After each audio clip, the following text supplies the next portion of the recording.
Y esa misma gracia, Señor, que fue derramada sobre ti, la has derramado sobre nosotros. Te damos honra y gloria esta mañana. Te bendecimos y te exaltamos, Señor. Pues tú eres bueno y para siempre es tu misericordia. Señor, oramos y traemos a tu alfolí nuestros diezmos, nuestras ofrendas, siempre pidiendo, Señor, que tú bendigas al dador alegre. Gracias te damos, Señor.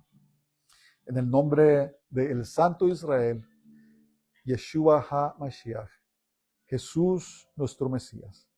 Amén. Bueno, hermanos, pues este día vamos a tocar un tema y quiero enseñar sobre la festividad de Hanukkah. En estos días va a coincidir un poco con la Navidad, ¿verdad? Es una fiesta de invierno. Y quiero enseñar sobre ella porque tiene aplicación aún a la iglesia, ¿verdad?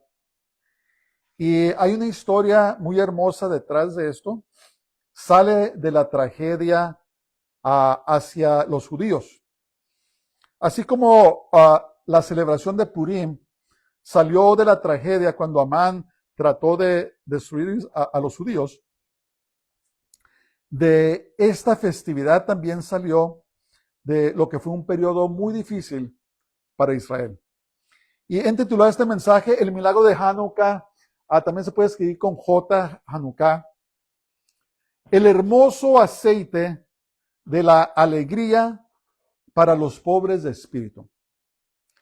El hermoso aceite de alegría para los pobres de espíritu. Y vamos a tener por base Isaías 49:9, que dice, para que digas a los presos, salgan, y a los que están en tinieblas, muéstrense. Este domingo por la noche comienza la primera noche de la fiesta de la dedicación, Hanukkah, que dura 8 días. Si ustedes se fijan en la menora, la menora que Dios instruyó a Moisés a hacer tiene 7 candelabros, ¿verdad? Pero si se fijan en la menora o el candelabro de Hanukkah, tiene 8. Tiene 4 en este lado y 4 en este lado, y luego está el medio. Porque esta festividad dura 8 días, y ahorita vamos a aprender por qué dura 8 días. Esta maravillosa festividad conmemora la rededicación del templo de Jerusalén por los asmoneos, también conocidos como la familia macabea o los macabeos. Según la tradición judía, el milagro, que es una pequeña cantidad de aceite suficiente para un solo día, duró 8 días durante el proceso de dicha rededicación. No tenían aceite, se les había acabado porque ahorita vamos a ver cómo un gobernante griego malvado hizo que cesara toda la adoración en el templo y solamente había quedado un poco de aceite que para un solo día, pero que duró 8 días encendiendo el candelabro. La primera celebración de Hanukkah, el 25 de Kislev del año 164 antes de Cristo. 164 años antes de Cristo, marcó la liberación del dominio griego. Los judíos se soltaron un tiempo de la dominación griega y fueron autónomos por un tiempo, hasta que los romanos los conquistaron. La purificación de Jerusalén de la influencia pagana y la restauración de la casa de Dios, el templo de Jerusalén. Tuvieron que rededicar el templo y tuvieron que purificarlo. Tras la reconquista del templo a los griegos y su posterior restauración, la familia de Judas Macabeo reestableció la festividad otoñal de Sukkot. No los dejaban que celebraran nada. Y esta festividad de Sukkot es la fiesta de los tabernáculos, que dura 7 días. Y el día adicional de Simchat Torah, que es se traduce a regocijo de la Torah, que concluye el ciclo anual de la lectura de la Torah o los primeros 5 libros de Moisés o de la Biblia que son atribuidos a Moisés. Y también se le llama la ley. El gobernante griego Antíoco IV había prohibido su celebración a principios de año, por lo que al recuperar el templo en diciembre, celebraron esta festividad 8 días, el milagro de 8 días. De esta manera se reanudó libremente la observación de la Torá. Hanukkah, por lo tanto, representa la posibilidad de estudiar la Torá nuevamente, que se compara con la luz. Por eso también se llama la fiesta de las luces. Ahora, la oscuridad desciende sobre Israel. Miqueas 7:8 dice: no te alegres de mi desgracia, enemigo mío. Aunque he caído, me levantaré. Aunque me siento en tinieblas, el Señor será mi luz. El imperio griego había ascendido al poder bajo Alejandro Magno. Después de que Judá sirviera como estado vasallo de la Persia durante 2 siglos. Tras la muerte de Alejandro, el territorio de Judá fue disputado en 7 ocasiones entre 2 de sus generales. Pueden leer eso en Daniel capítulo 11. El rey del norte y el rey del sur. El rey del norte eran los Seleucidas y el rey del sur eran los Ptolomeos. Mientras tanto, en marcado contraste con la pureza de la religión hebrea, la cultura pagana de los hebreos resultaba sumamente ofensiva. Hacían cosas como lucha libre desnuda. No sé si ustedes saben que cuando los griegos competían en deportes en las Olimpiadas, estaban desnudos. Vestimenta inmodesta y una preferencia por la homosexualidad. Escribe Richard Hooker en su libro Los Hebreos, un módulo de aprendizaje. Los griegos, hermanos, era una sociedad donde se practicaba el homosexualismo. Dicen que los hombres eran preferibles sobre las mujeres. Y yo soy testigo que hace un tiempo fuimos a un viaje a Europa y paramos en una de las islas, no me recuerdo cuál era, una de las islas griegas, y dentro de las cosas que vendían a los turistas, habían obsequios, no sé cómo llamarlos, platos, los y cosas así, con pintura, con dibujos de actos homosexuales. Y eso me sorprendió a mí. Dije, ¿cómo están vendiendo esto al público? Pero después me acordé, al estudiar la historia, y lo verifica aquí Richard Hooker, que los griegos practicaban el homosexualismo muy abiertamente. O sea, era una cultura sucia y habían traído su inmundicia contaminando el templo de Dios bajo Antíoco. Ahorita vamos a ver.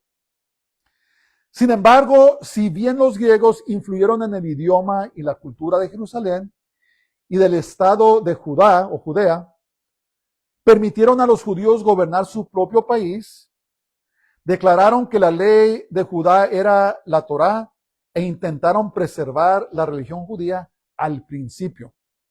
Alejandro Magno, él era un gobernante muy sabio. Cuando conquistaba a la gente, les permitía que siguieran llevando a cabo sus tradiciones, pero tenían que declarar que eran sujetos al imperio griego. Tenían que declarar su lealtad a los griegos. Pero 2 monarcas griegos Ptolomeo y Seleuco lucharon por Judá hasta el año 198 a.C., momento en que Antíoco el III, un griego seleucida, se hizo del control.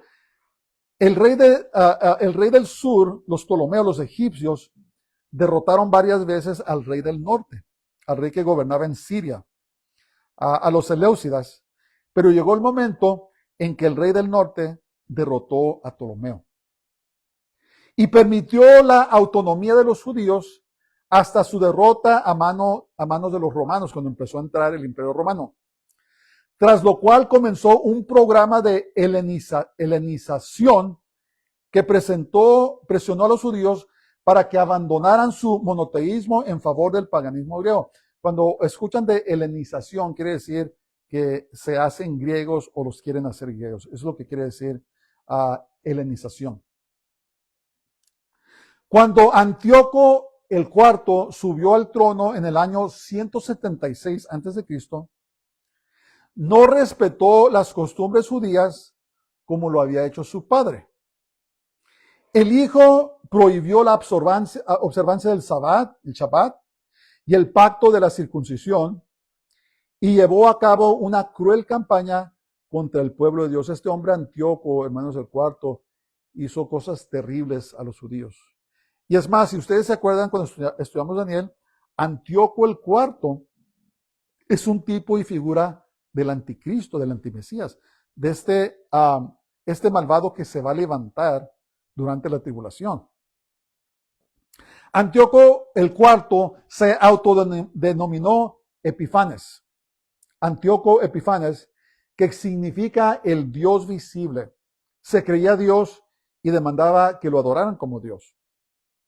Y destruyó todas las copias de las escrituras que pudo encontrar, vendiendo a miles de familias judías como esclavas y asesinando a cualquiera que tuviera un rollo de las escrituras en su poder. Los sacerdotes que no se sujetaban a Antíoco y llevaban a cabo ritos paganos, dice que los llevaba al techo del templo y los aventaba. Así los mataba. Y Antíoco el IV profanó el templo judío ofreciendo un cerdo en su altar, erigió un altar a Júpiter y prohibió a los judíos el culto en el templo. Esto lo llaman también la abominación de desolación, ¿verdad? Cuando sacrificó un cerdo, lo peor que se puede hacer en el santo en el lugar santísimo. Entonces, por eso muchos creen que Antíoco era el anticristo, que ya pasó. Hay personas que se atienen a una creencia, no me puedo acordar de estos momentos, que ellos creen que todas las profecías de la Biblia ya se cumplieron, incluyendo esta. Pero aunque hizo cosas terribles Antíoco, él no es el anticristo, el antimesías. El antimesías va a reinar sobre todo el mundo. Antíoco solamente reinaba sobre el imperio griego. Y cometió esta abominación haciéndolo un tipo y figura del anticristo y del antimesías que iba a venir. Las mujeres que insistían en que sus hijos fueran circuncidados eran asesinadas juntas con sus bebés. Hasta ese punto llegó, hermanos. O sea, no crean que fue cualquier cosa, fue un tiempo de opresión diabólica a Israel. Se exigía a los judíos que comieran carne de cerdo y sacrificaran cerdos a los dioses griegos. ¿Se acuerdan ustedes en la Inquisición española? ¿Verdad? Obligaban a los judíos a convertirse al catolicismo y los obligaban a comer cerdo para comprobar que se habían convertido al catolicismo y los llamaban marranos. Muchos hermanos latinos hispanos somos descendientes de esos judíos, ¿cómo los llaman? Sefarditas o sefarditas, que son los judíos españoles que se vinieron con Cristóbal el Colón. Cristóbal Colón era un judío sefardita y cuando supuestamente descubrió América, venían a buscar un lugar donde podrían vivir, porque en 1492 Fernando y la reina Isabel echaron fuera a los judíos. No sé si sabían eso. Eso no lo cuenta la historia. Pero, en fin, el punto es que a Antíoco los obligaba a comer cerdo y hacer sacrificios a los dioses griegos. La enseñanza de la Torá se convirtió en un delito capital. Nos enseñó el rabino Shimon Aspirdov. Y aunque una gran oscuridad se cernía sobre Jerusalén y Judea, la mayoría de los judíos hicieron todo lo posible por seguir siendo judíos, incluyendo el estudio clandestino de las escrituras e incluso se casaban en secreto. ¿Saben lo que hacían también? Cuando se casaban una pareja judía, se llevaban a la esposa y primero tenía que tener relaciones con los oficiales griegos y después ya se la entregaban al esposo. O sea,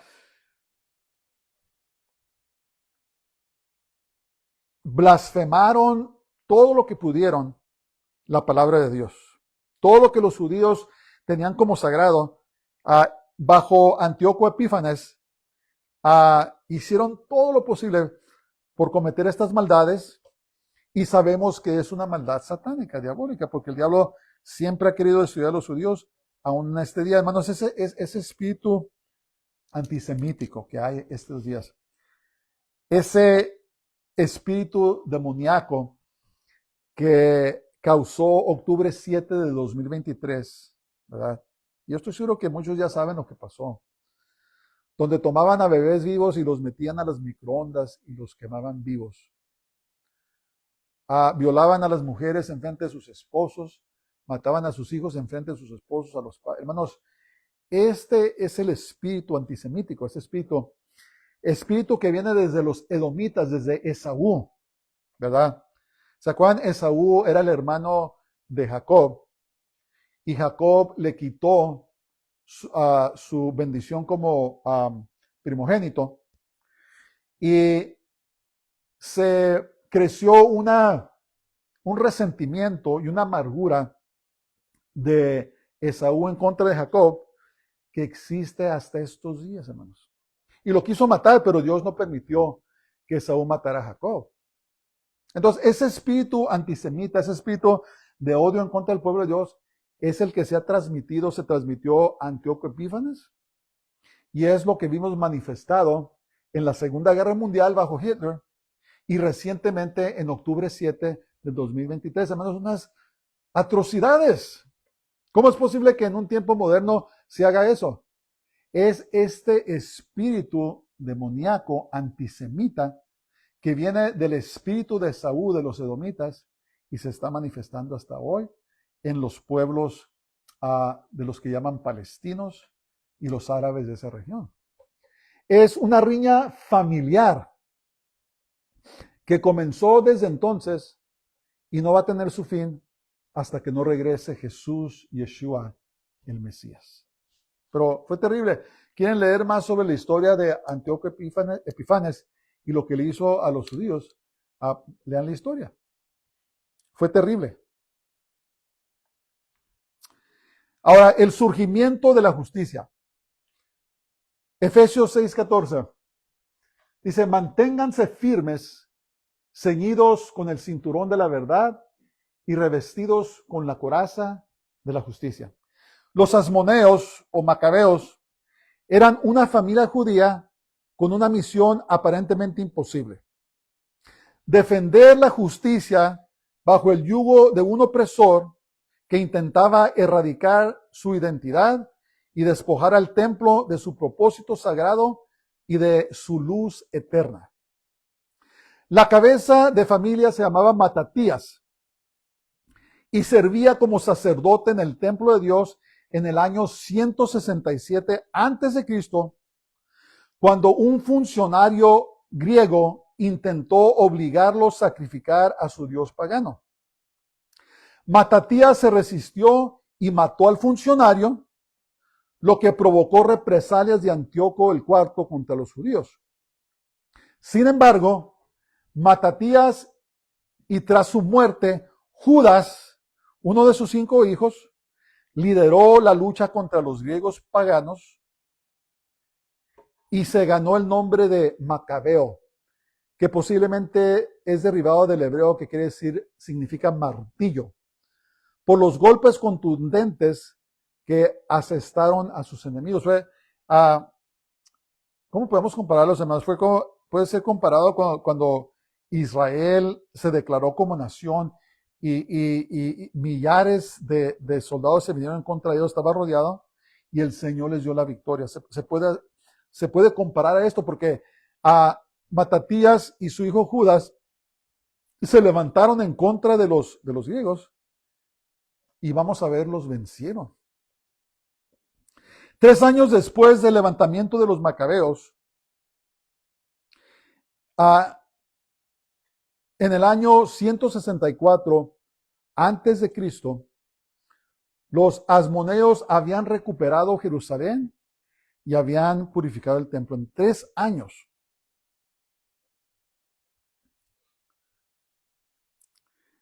Permítanme, hermanos.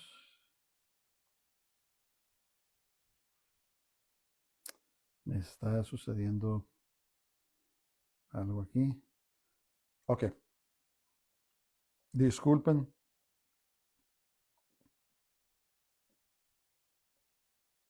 Entonces, en el año 164, antes de Cristo, antes del Mesías, los asmoneos habían recuperado Jerusalén y habían purificado el templo. Solamente tomaron 3 años para derrotar a los griegos. Hermanos, el imperio más poderoso en ese tiempo fueron derrotados por los macabeos en Israel. Y tuvieron que pasar otros 20 años para que los asmoneos expulsaran a los griegos seleucidas de la tierra de Israel con la derrota de la ciudadela de Acra, una fortaleza descubierta tras una década de excavaciones a las afueras de las murallas de la ciudad vieja de Jerusalén. Entonces tomaron aproximadamente 23 años para derrotarlos completamente. Que los muchos fueron derrotados por los pocos se considera el principal milagro de Hanukkah. Hermanos, a través de toda la historia de Israel vemos ejemplos de eso. ¿Se acuerdan de Gedeón? Que con 300 hombres derrotaron a los ejércitos que vinieron contra ellos. Es porque, miren, hermanos, Israel es el pueblo escogido de Dios. No es un pueblo perfecto, ¿verdad? Su gobierno es tan corrupto como cualquier otro gobierno, pero son los escogidos de Dios. Y a través de su historia, si leemos en la Biblia, leemos la historia, nos vamos a dar cuenta que Israel, cuando se vienen sus enemigos en contra de ellos en gran números, ganan. Y salen festividades como Purim, como Hanukkah. Y son victorias que son inexplicables, naturalmente hablando. La guerra de los 6 días. Israel derrotó a 3 naciones en 6 días. Nunca jamás en la historia ha pasado eso. Y las academias militares estadounidenses, ellos estudian, ellos observan las guerras que han sucedido y las estudian para ver qué se puede aprender. Pues dice que cuando se trata de la guerra de 1967, dice que la guerra de Yom Kippur en el 73, dice ni siquiera las estudian porque son imposibilidades. ¿Qué nos dice eso? Que es Dios, el Santo de Israel, el que pelea por Israel. Y tenemos que tener cuidado nosotros, hermanos, de no caer con los antisemitas. Dios no bendice eso. Acuérdense, Dios le prometió a Abraham, de su descendencia, dice, bendeciré al que te bendice, pero maldeciré al que te maldice. Cuidado con eso. No nos hagamos al lado de los antisemitas, hermanos, pero hay que obedecer lo que dice la palabra de Dios. ¿Qué dice la palabra de Dios en el Salmo 122? Dice, pedid por la paz de Jerusalén. Tenemos que estar orando por Israel. Tenemos que estar orando que el Señor ablande sus corazones para que reciban y conozcan a Jesús, a Yeshua como su Salvador, como su Mesías. Eso es lo que debemos estar haciendo. Y no andar poniéndonos al lado de los que odian a los judíos, porque es este mismo espíritu que habitaba en Amán, que habitaba en Antíoco, este espíritu que que habitaba en Hitler, que quiere destruir a los judíos. Cuidado con eso. Cuidado con eso. Los macabeos sirvieron como una luz que disipó la oscuridad. Por la fe, su debilidad se convirtió en fuerza y se hicieron poderosos en la batalla y derrotaron a ejércitos extranjeros. Y aunque los griegos devastaron la comunidad judía en aquel entonces, no lograron destruir la convicción de los asmoneos de adorar únicamente al Dios de Israel. Es Dios el que ha preservado a Israel, hermanos, siempre. Y aunque los griegos profanaron el templo judío, no lograron erradicar el medio para su purificación, el aceite. El aceite de olivo es lo que usaban para purificar. A pesar de los altares paganos en su interior y de los animales impuros que se ofrecían a los ídolos en el suelo sagrado del templo, una cantidad suficiente de aceite purificado para un día permaneció oculta en los terrenos del templo con su sello intacto. Los sellaban, los guardaban y los usaban para prender la lámpara, la menora. Este frasco de aceite, santificado para el Dios de Israel, ayudaría a disipar la oscuridad espiritual que había invadido el templo. Según la tradición judía, aunque solo duró un día, milagrosamente ardió durante 8 días completos. Al octavo día, los judíos ya habían preparado suficiente aceite santificado para que la luz brillara perpetuamente. Y de ahí es donde viene la festividad de Hanukkah, ¿verdad? Que el aceite que debió haber ardido un solo día, duró 8 días. Deja que tu luz brille. Hechos 26:18. Para que abras sus ojos y los conviertas de las tinieblas a la luz y del poder de Satanás a Dios, para que reciban perdón de pecados y herencia entre los santificados por la fe en mí, por la fe en Jesús, en Yeshua. Durante los años de su ministerio, Yeshua, Jesús, caminó por los atrios del templo durante Hanukkah. La fiesta, otro nombre es la fiesta de la dedicación. Y les dijo a quienes lo rodeaban: las obras que hago en nombre de mi Padre dan testimonio de mí. Juan 10:25. Y Yeshua señaló que sus propias obras, todas buenas, como testimonio de su identidad y del carácter de su Padre. Acuérdense, Jesús Yeshua era la manifestación perfecta de nuestro Padre Celestial.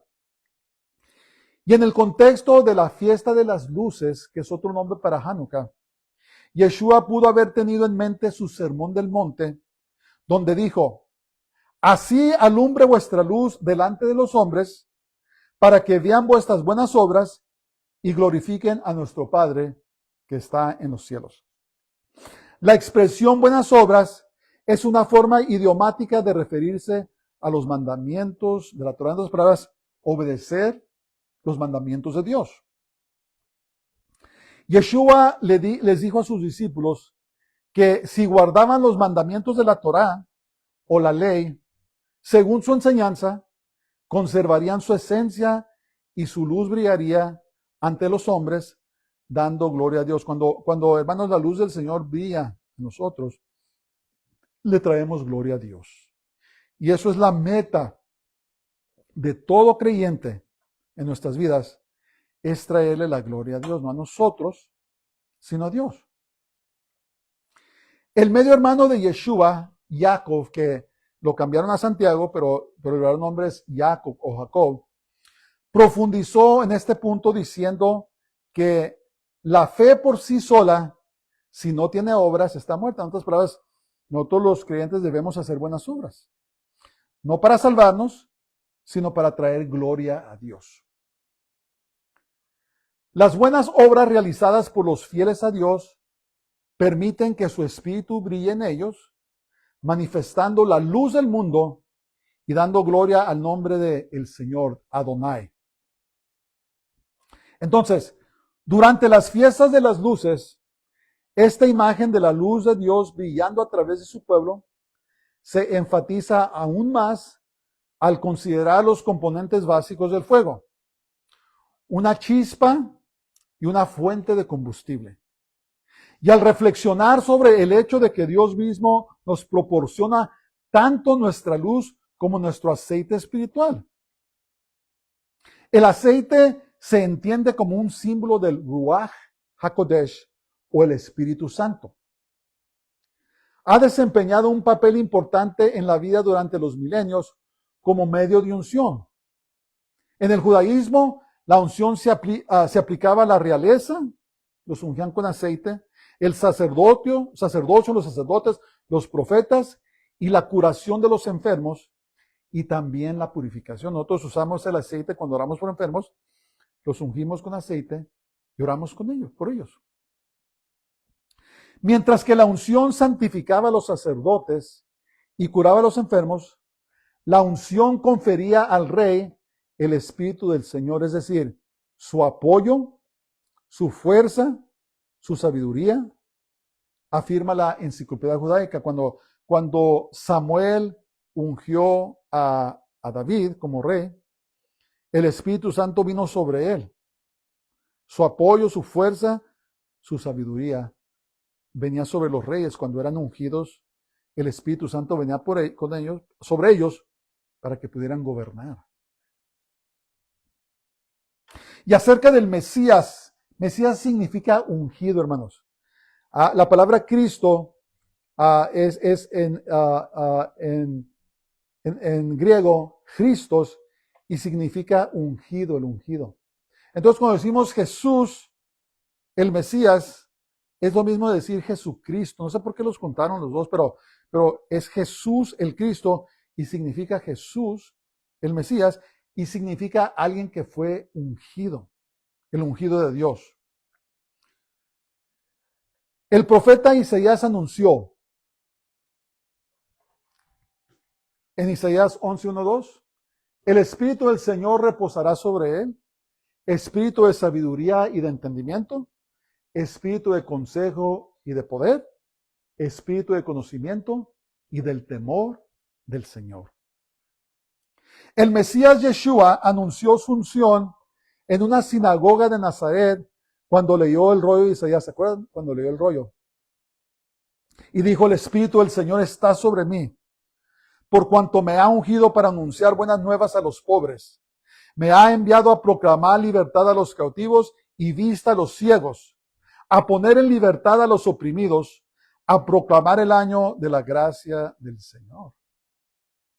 Entonces, la luz del Mesías brilló a lo largo de su vida y continuó resplandeciendo incluso ante la oscuridad de la muerte. La muerte no pudo retener ni extinguir su luz. En él estaba la vida. Juan 1:4-5 dice: en él estaba la vida, y la vida era la luz de la humanidad. Y la luz brilla en la oscuridad, y la oscuridad no lo ha vencido. Uno de los versículos que oramos ahora. Entonces, con el óleo o el aceite del Espíritu de Adonai, del Señor, sobre él y en su interior, el Mesías es una luz eterna. Al vivir su unción, trajo una corona de belleza, el óleo o el aceite de la alegría y un manto de alabanza a los afligidos de Sión. Como profetizó Isaías, los pobres, los quebrantados de corazón, los cautivos, los prisioneros en la oscuridad, los afligidos y los que lloraban en Sión, habiendo recibido la libertad y el favor del Señor, reconstruirán las ruinas antiguas y restaurarán los lugares devastados desde hace mucho tiempo. Entonces, tal como se prometió a través del Mesías, aquellos cubiertos de ceniza y con un espíritu de desesperación recibieron el óleo de la alegría y serán llamados robles o árboles de justicia, plantío del Señor para manifestar su gloria. Mediante la obra vivificadora de Adonai, los hijos de Dios, antes devastados, serían revitalizados para reconstruir las ruinas antiguas y renovar las ciudades en ruinas. Su pueblo se levantaría como robles de justicia para manifestar su gloria, un llamado que irradia luz. Ahora, el aceite milagroso para los pobres de espíritu. Habiendo venido para anunciar buenas nuevas a los pobres, Jesús dijo en el Sermón del Monte: bienaventurados los pobres en espíritu, porque de ellos es el reino de los cielos. Ser pobre en espíritu significa admitir, escuchen esto, que a causa de tu pecado estás completamente desamparado espiritualmente y no puedes hacer nada para liberarte de su grave situación. Jesús dice que sin importar tu condición en la vida, debes reconocer tu pobreza espiritual antes de acercarte a Dios con fe para recibir la salvación que Él ofrece. Hermanos, la persona orgullosa es una persona que no puede ser salva. ¿Por qué? Porque una persona, la vamos a llamar rica en espíritu, es una persona que piensa que ella sola puede salvarse a sí misma, por obras o por lo que sea, practicar religión. Y por lo tanto, no hay lugar para rendirse a Dios. La persona pobre en espíritu es la persona que reconoce: Señor, yo solo o yo sola no me puedo salvar. Te necesito. Y los pobres, por eso dice la palabra de Dios que los pobres en espíritu de ellos es el reino de los cielos. ¿Por qué? Porque reciben a Jesús, a Yeshua, su justicia como su Salvador, y por lo tanto tienen vida eterna. Entonces, esta pobreza espiritual se refleja en el único frasco de aceite que se encontró en el templo recuperado. Mientras soportaban la indescriptible oscuridad de la opresión griega, ese frasco no contenía suficiente aceite para cumplir su propósito en la casa de Dios, que era mantener encendida la menora mientras se preparaba más aceite. Solo un milagro podía multiplicar este aceite y requirió la intervención del mismo Dios.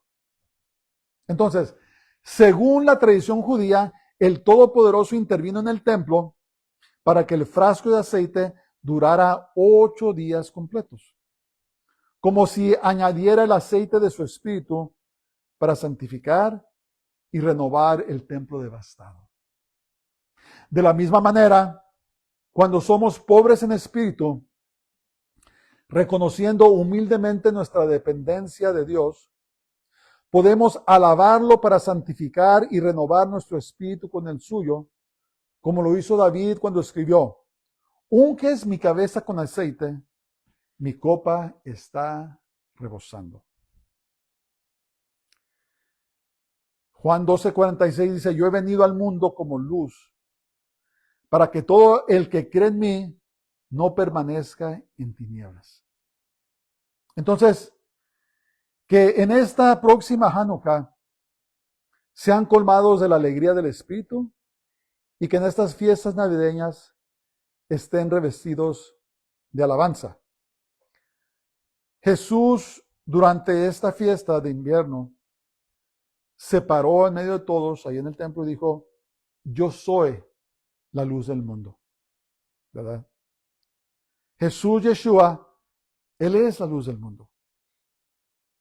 Mateo 5:16 dice: que brille vuestra luz delante de los demás, para que vean vuestras buenas obras y glorifiquen a vuestro Padre que está en los cielos. Y hermanos, así como Jesús, miren, la fiesta de Hanukkah no es una festividad de las 7 que el Señor prescribió en la Torá. es una fiesta que vino del sufrimiento de los judíos, así como Purim, en el libro de Esther. Pero Jesús lo usó para glorificarse y revelarse al mundo. Dijo, yo soy la luz del mundo. Y hablando de la Navidad, miren, no importa, como dice el dicho, cómo quieran cortar el pastel. La Navidad es una fiesta con orígenes paganos. Se celebraba a Saturnalia, o el nacimiento del dios Saturno, o el nacimiento del dios Sol. Y si leen, investigan su Saturnalia, se practicaban terribles abominaciones. Pero así como Jesús, Yeshua, usó esa fiesta que no era necesariamente bíblica para traer gloria a Él, nosotros podemos usar la Navidad para también traer atención y gloria a Jesús, a Yeshua, porque muchos piensan que nació en esa fecha. Sabemos que no es así, pero el punto es este, hermanos, debemos de ser sabios en todo, ¿verdad? Y podemos usar el tiempo de la Navidad, así como otros tiempos, otras fiestas, para traer atención y traer gloria al nombre de Jesús de Yeshua, para que su luz también brille sobre los incrédulos. Los incrédulos no saben. Para eso es una buena fiesta, se juntan con las familias, es bonito. Entonces podemos usarlos para decirles sobre el nacimiento de Jesús de Yeshua y lo que Él vino a hacer por nosotros. No seamos faltos de sabiduría, hermanos. Usemos la sabiduría para traerle gloria a Dios en todas las cosas. Así como Pablo usaba diferentes cosas, ¿verdad? Cuando llegó, me parece, si me recuerdo bien, a Atenas, donde tenían al Dios no conocido, no los empezó ¿cómo se dice? A subajar, sino que dijo, hey, miren, ese es el Dios que yo les predico, que se ha dado a conocer.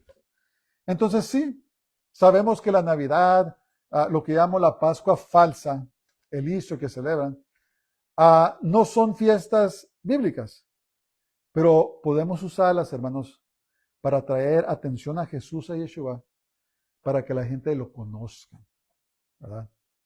Podemos usar sabiduría para predicar a Jesús en cualquier contexto, ¿verdad? La luz de Jesús, la luz del Señor, no se apaga, no se extingue, va a seguir brillando. Cuanto más lo traten de apagar los hombres, va a brillar aún más fuerte. Entonces, permitamos que el Señor nos use para hacer luz en cualquier contexto, en cualquier situación, hasta que Él venga por nosotros. Padre, te damos gracias. Te bendecimos esta mañana. Te damos gracias por tu palabra, por tu luz. Te damos gracias que has brillado tu luz sobre nosotros, Señor.